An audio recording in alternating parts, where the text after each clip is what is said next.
When I look back at my youth and the surroundings I had in terms of family, I saw two big things: addiction and achievement. And it wasn't until I got older and got exposed to the science of genetics that I even posed the question, could this be genetically predetermined? And the answer was yes. Using myself as an example, I dove into my genetic blueprint to understand why this was even happening. What I found was simple.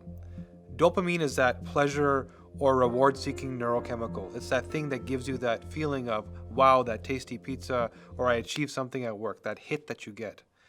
When that is deployed, there's an actual gene called DRD2 that determines to what degree do you bind it, meaning to what degree do you experience that pleasure. For me personally, I have the lowest or least density of receptors, so I feel things way down here.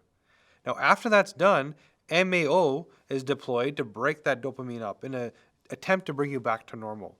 COMT, an enzyme, is then deployed to flush that dopamine out. So you experience it, you break it down, you get rid of it, you're done with that reward seeking experience.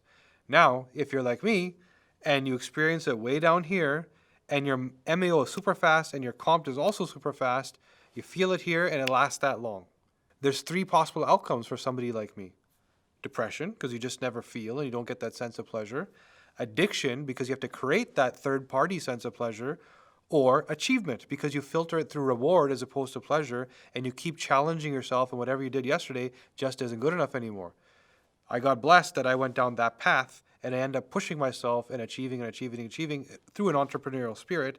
But others in my family with the exact same genetic makeup just went down a different path and were leaning on alcohol as opposed to achievement as their source of experiencing that dopamine hit. With this, I would suggest that until you truly understand the genetics of your mind, you don't really understand who you are or how you perceive the world around you. And to personalize that helps you get through whatever it is you're trying to challenge yourself with, or whatever that is that's challenging you.